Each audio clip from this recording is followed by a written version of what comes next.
Pois então, nós atravessamos a fronteira ontem, fizemos a imigração. Estamos numa cidade chamada Concórdia, né? Uma cidade até bem conhecida aqui na Argentina. Estamos aqui aproveitando para descansar um pouquinho, né? E achamos por bem fazer esse vídeo falando um pouquinho de como foi a nossa viagem até aqui, né? Hoje nós estamos fazendo 40 dias de viagem, né? Então a gente quer falar um pouquinho sobre alguns detalhes para ajudar possíveis viajantes, né? E algumas pessoas que têm curiosidade também, né? Então, assim, alguns pontos que o pessoal pergunta muito, inbox principalmente, né, por mensagem, às vezes por e-mail, é com relação às estradas. Como é que estão as estradas, né? Bem, nós saímos, no nosso caso, o nosso roteiro foi saindo de João Pessoa, no Nordeste, lá no extremo oriental, e viemos, assim, quase o tempo inteiro pelo litoral até o Rio de Janeiro, né? Depois seguimos para São José dos Campos. Bem, esse trecho, né, Mário, muito tranquilo, as estradas estão boas, grande parte duplicada, mesmo os trechos que não estão duplicados, assim, há pequenos trechos, um buraco aqui, um buraco ali e tal, mas nada assim que comprometesse, que atrasasse a viagem, nem as obras atrasavam, não, né? Foi bem tranquilo. Fluía. Então, assim, em termos de estrada, o trecho que a gente escolheu foi muito legal, assim, até ali foi legal. O problema que a gente teve foi somente, lamentavelmente, né, em termos de estrada, foi quando a gente saiu de São José dos Campos e desceu pela Regis Bittencourt para Joinville. Dizem que é conhecido, né, ter problema, porque tem muito caminhão, etc. Nós tivemos um atraso de 6 horas. 6 horas na viagem. Provavelmente porque houve 2 acidentes graves, a gente fala assim, provavelmente graves pela demora, mas nós não tivemos informação nenhuma de como foram esses acidentes. Havia um trecho em obras e esse trecho em obras atrasou o fluxo, né, Mário? Foi também, bastante. Atrasou um bocado e havia muita chuva. Mas foi de fato o único momento mesmo que a gente ficou assim parados, para dizer que atrasou, né? De forma geral foi bem tranquilo as estradas, a gente já rodou mais de 6.000 quilômetros, né? Já foram cerca de 10 tanques, mais ou menos, né? Um gasto aí de combustível de mais ou menos R$ 1.100 a R$ 1.200. A gente pegou combustíveis em preços bem variáveis, né? Como em São José dos Campos foi o menor valor, foi R$ 2,69, se não me enganado. E aqui no Rio Grande do Sul, a cidade que nós paramos por último no Rio Grande do Sul, São Gabriel, né?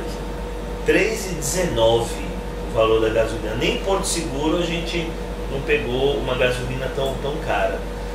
A gente optou por fazer um trecho mais longo, é possível fazer um trecho mais curto, porque também nós optamos parar em várias cidades litorâneas.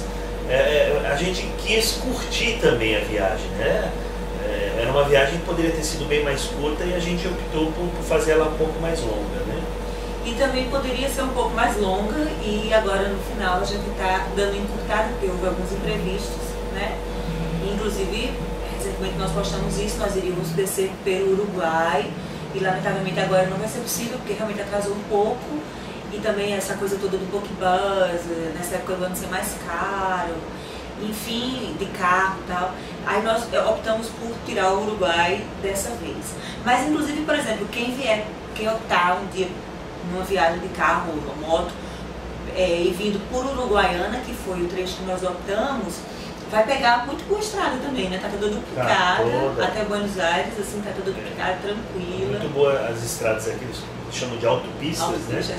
Chega a velocidade até 120 km na maioria do trecho, então realmente muito bom.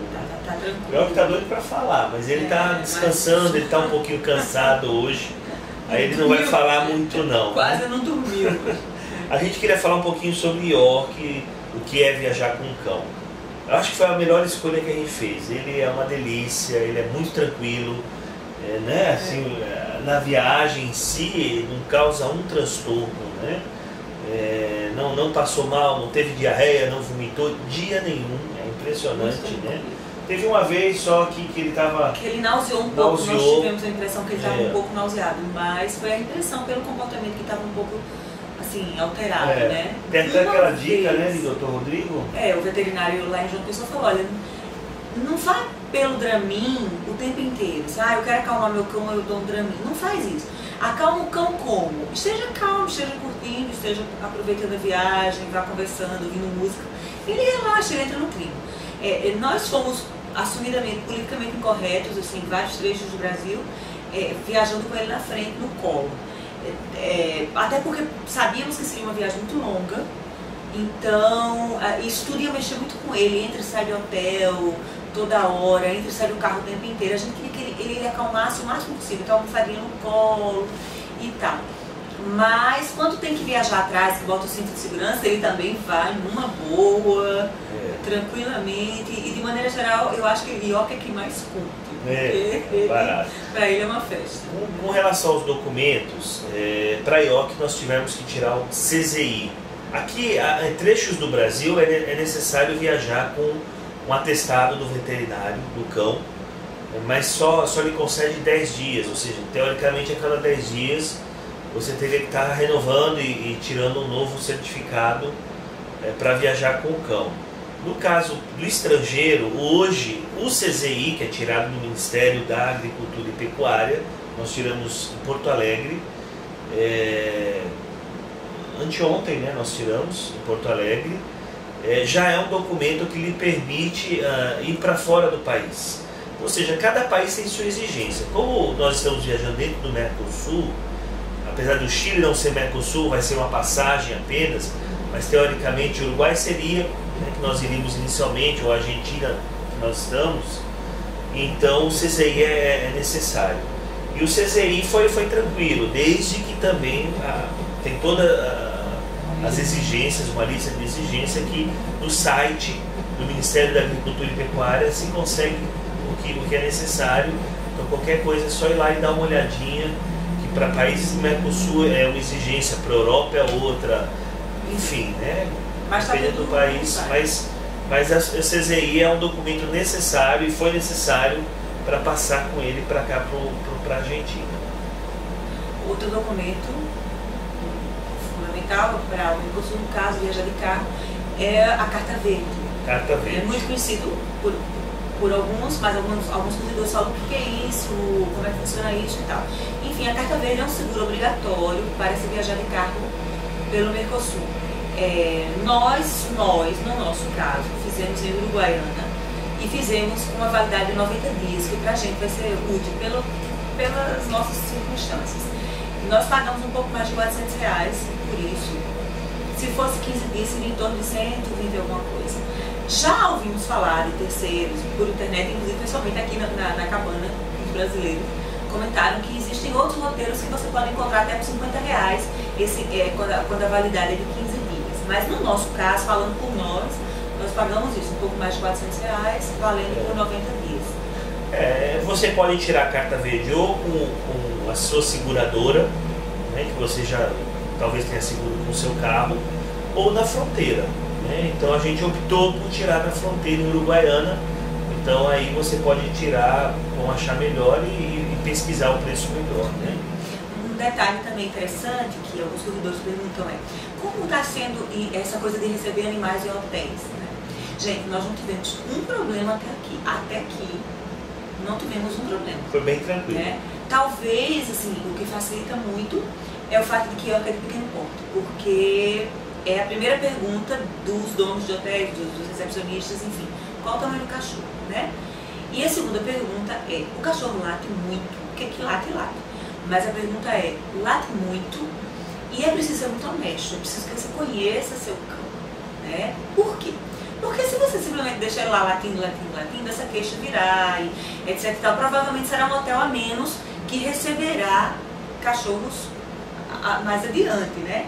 E é interessante isso de haver hotéis que recebem, porque tem aumentado muito o número de pessoas que viajam com seus animais. E a gente observou isso, que aumentou o número de hotéis que recebem também, né? E York, assim, falando de York, né, que a gente conhece ele fica tranquilo, com uma única condição, que a gente esteja com ele, pelo menos um dos dois. Então a dica que a gente costuma dar é não deixe seu animal só, né? Até porque é o que conversando com alguns donos de hotel e tal, pousadas e cabanas, eles comentam isso. O pessoal fala que o cachorro não late, daí sai e deixa o cachorro só. Ele vai latir. né? Um hotel tem cheiros diferentes, sons diferentes. Então não deixa ser um animalzinho só. Vai viajar com ele, faz todo um esquema. Tem que ter um pouquinho de paciência, né, Maia? Faz um revezamento, sai um, fica o outro na hora do café da manhã. Restaurantes, às vezes, enfim. Assim, da mesma forma, né? Também não vai deixar o animalzinho sozinho no carro, né? Então, ou seja, ele está sempre em companhia de um ou do outro, né? Então tem funcionado tranquilo. Se você se programar para isso, funciona bem, tira-se de letra, é uma companhia agradabilíssima, né? E interessante que a gente não saiu reservando hotéis, não. Como a gente foi bem flexível, também maleável no que tange ao nosso roteiro, em dados momentos, com alterações, imprevisto que houve, que a gente teve que ficar mais tempo numa cidade, ou para descansar também, aqui mesmo a gente ir embora amanhã, já resolvemos ir depois de amanhã, ou seja, às vezes marcar hotel te condiciona, te prende, então a gente não teve dificuldade não, foi bem tranquilo, a gente chegava na cidade, procurava os hotéis e a maioria aceitava, né? Se um não aceitasse, então nós iríamos para outro, mas foi raro acontecer isso, de não aceitar. Uma dica que nos deram num blog e funcionou muito foi, não enche ele de comida, né? Alimenta ele aos poucos, hidrata ele aos poucos, para evitar a náusea, né? Deixa ele andar, para o carro, deixa ele andar um pouquinho, fazer o que ele precisa, né? Descansar. E sempre com muita tranquilidade, curta, deixa ele perceber que ele é querido na viagem. Outro ponto que a gente queria falar é sobre a internet, o Wi-Fi. Hoje em dia, né, assim, todos os hotéis prometem e falam, nós temos Wi-Fi. Só que nós percebemos que nem todos têm no quarto, né? Nós enfrentamos algumas dificuldades em ter que ir para algum local em especial, porque no quarto chegava muito fraco. A gente percebe que às vezes é só um pouquinho de boa vontade. Eu acho que isso precisa ser melhorado no Brasil, nos hotéis terem mais roteadores em locais mais próximos dos quartos. Corredores. Né? Nos corredores, por exemplo, um corredor grande, às vezes tem só um roteador, e aí só 1, 2, 3, 4 quartos é que vão ser privilegiados. Então aqui realmente fica uma dica para os donos de hotéis aí, para que coloquem mais roteadores. Não é algo caro, mas é algo necessário. Você tem que sair do quarto, atrás de um local para você poder ver a internet. Isso é um absurdo em pleno século XXI. Eu acredito que mais da metade dos hotéis a gente teve dificuldades. E hotéis bons, né? Não é necessariamente assim. Eles prometem ter o Wi-Fi e infelizmente nem todos atendem essa necessidade hoje, né? Eu acho que uma única observação, Mário, é com relação aos pedágios. Então, as pessoas já como é que estão os pedágios, né? Bom, no trecho que nós escolhemos de viagem até aqui, a partir do Espírito Santo a gente pegou pedágio. O pedágio mais barato que a gente pegou foi R$1,50. R$1,50. Né? E o pedágio mais caro que a gente pegou foi um pouco mais de R$10, 10 e 10, mais ou menos. São 3 pedágios, né? Nesse valor de 10 e 10. E assim, de maneira geral, a gente pagou um pouco mais, até aqui a gente pagou um pouco mais de R$100 de pedágio. Então, tipo, é uma despesa que faz parte, não precisa incluir, e variam bastante os preços. Bem, a gente espera que essas dicas sejam úteis, né? Estamos falando mais nível do Brasil, porque o trechinho que a gente está na Argentina ainda é muito pequeno. A gente rodou pouco, a gente está seguindo viagem, ainda tem quase 4.000 quilômetros pela frente. A gente vai chegar em Trelew, acreditamos, saindo depois de amanhã, no caso hoje é quarta, saindo na sexta-feira, devemos estar chegando lá no domingo. Sábado à noite, 2 dias, são 1.700 quilômetros, quase em 2 dias. E aí depois descemos a rota 3 até Ushuaia, né? Então a gente deve estar chegando por lá, porque claro, a gente não vai direto também não, mais ou menos dia 3 de janeiro, no máximo dia 4 de janeiro, estamos chegando em Ushuaia. Enquanto isso vocês vão nos acompanhando, vão seguindo a gente de perto aí, né? E a gente espera que vocês estejam gostando. E assim, às vezes é impossível ser tão flexível, porque você tem 15 dias de férias, enfim, etc. Mas se você tiver um pouco mais de tempo, seja flexível, seja maleável, porque acontece imprevisto, às vezes de onde você menos imagina, né? Então, administrar isso faz parte, né? Isso. E curtir. E se alguém estiver assistindo, estiver fazendo uma viagem, quiser alguma dica, estiver viajando com o cão, qualquer pergunta, a gente está à disposição, viu? Vocês podem mandar um e-mail para brasileirosemushuaia@gmail.com E naquilo que nós pudermos ajudar, podem contar com a gente, que a gente está aí para tentar somar forças aí com vocês que estão aí com a gente durante esse tempo. Assim viu? que a gente estiver no hotel com Wi-Fi, aí a gente responde. Ei, um abraço pessoal, viu? Tudo de bom para vocês aí. Isso, boa noite. Boa noite. Aí, ó. Nem ó. Boa noite. Tchau. Tchau. Bonitão. Boa noite. Gostoso. Você não vai dar tchau? Tchau, pessoal. Tchau, tchau, tchau, pessoal. Gostoso. Meu Deus do céu.